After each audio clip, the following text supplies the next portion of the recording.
Peggy 18. For me personally, one of the key components in creating these kind of atmospheric experiences is definitely sound.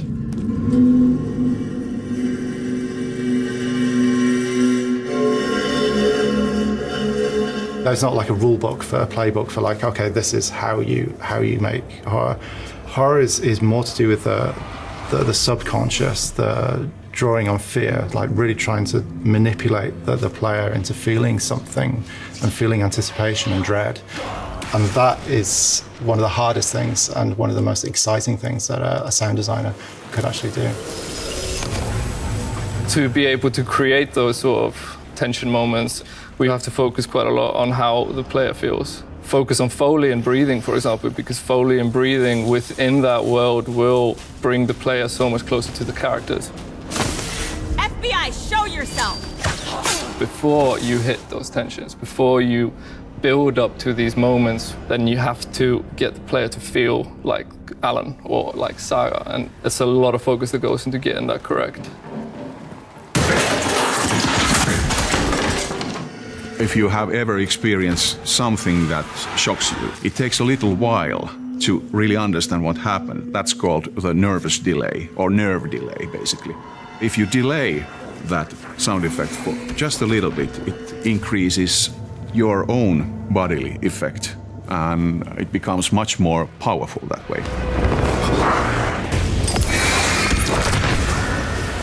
We play the game a lot ourselves and go, okay, what are you feeling at these points? But we often are chasing something that we've seen somewhere else. Like pacing of the scenes is really important. Looking at like how TV shows are paced and how we build the narrative across time throughout the entire game. We had to use some extraordinary instruments, among them Marvin.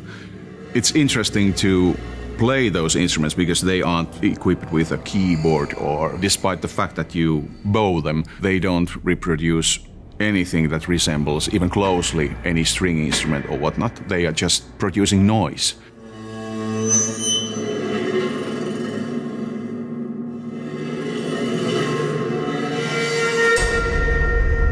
We did a lot of recordings on instruments as well on the audio design side, so we were smashing them up, submerging them, bowing them. We send these to Petri sends us his stems, so it's a very collaborative effort, and specifically in the dark place, because we want to blur the line between sound design and music.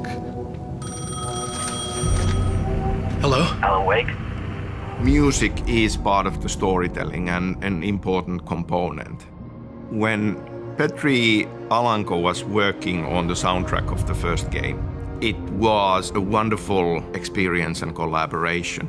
I feel that looking back to the soundtrack that went on to win multiple awards, it's a huge part of the feeling, emotion, and it captures the Pacific Northwest landscapes and the scary parts of the experience so well. Remedy is quite clearly in a league of their own when it comes to storytelling, characters, and so forth.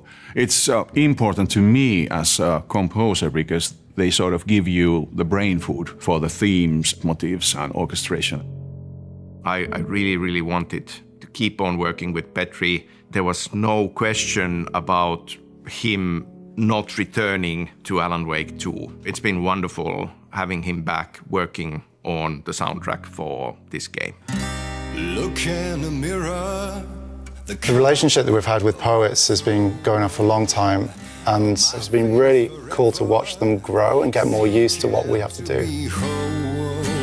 We've been collaborating with Poets of the Fall ever since Max Payne 2. And the big step forward in that was the idea of them assuming the role of an in-world fictional band of old gods of Asgard for Alan Wake. And songs that were custom-made to comment on the plot and the lore of the world.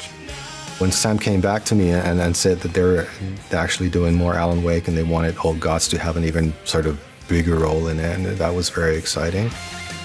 I don't think there was ever a question in our minds about whether we would do it or not. It's always been so much fun to do that stuff. And it's challenging in its ways, but it's also educational from the get-go. It was like, yeah, let's do this.